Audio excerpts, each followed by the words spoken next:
Fire away when you're ready. Hi. Hi everybody, I'm Kate Carnell, CEO of the Australian Food and Grocery Council. AFGC represents Australia's biggest manufacturing sector, that's food and grocery. We turn over $108 billion a year and employ 312,000 Australians. Half of those are in rural and regional towns.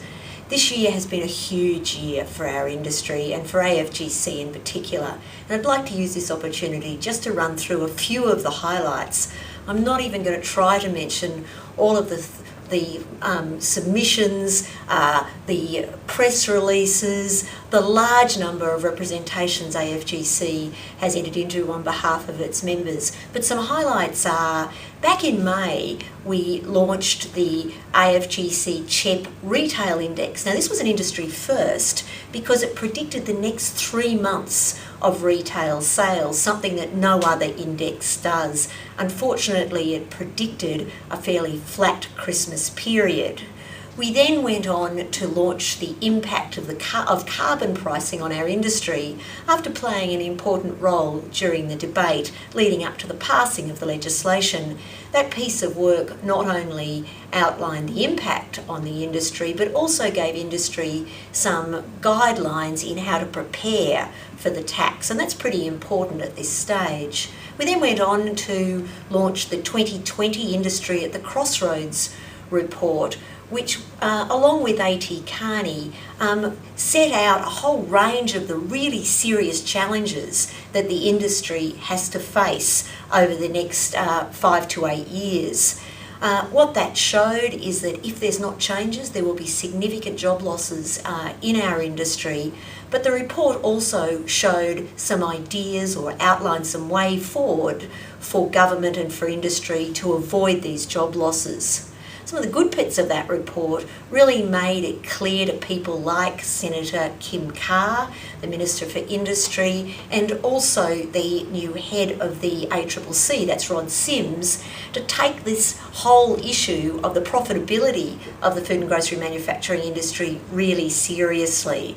It's good to see that both of them are doing a lot of work and making it clear to industry that we really got to go and see them and show them the challenges that we face, particularly around the issues of Coles and Woolworths, trading terms, the effect that that's having on our profitability generally. It's really in our hands to make a difference here.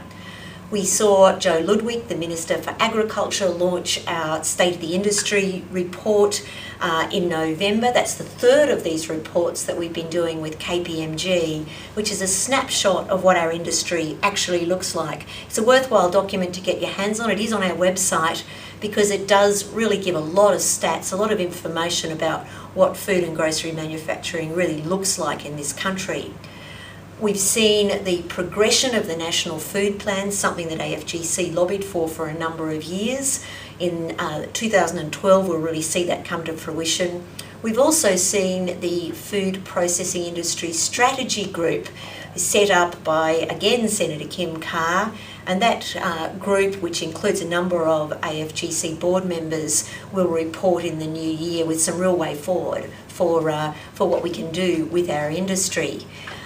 One of the great things that's happened only recently, of course, is that the federal government and the food ministers rejected traffic light labelling after a huge amount of work done by Dr. Jeffrey Anderson and the Health Committee, responding to the Blewett recommendations and coming up with some really solid evidence, which in the end convinced the various ministers that that wasn't a smart way to go.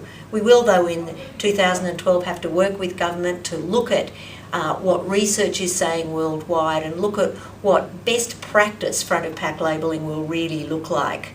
There are a range of other issues in the Blewett Review that we'll also need to work with government to bring to fruition in the best interests of the industry. That's just a really quick snapshot of the sorts of things we've been doing this year. Next year will probably be an even bigger year. I don't think anyone thinks it's going to be an easier year for industry. So that makes AFGC and the representation that we can produce on your behalf, on our members' behalf, even more importantly. We've seen a growth in our membership this year, and that's been great, but we have to do even better, and we certainly plan to here at AFGC. So on behalf of the staff members here at AFGC and our board members, particularly our chair, John Damani, I'd like to wish you all a very happy Christmas and look forward to working with you all in the new year. Have a great festive season. And if you're out shopping, what should shoppers be doing when they're in a supermarket?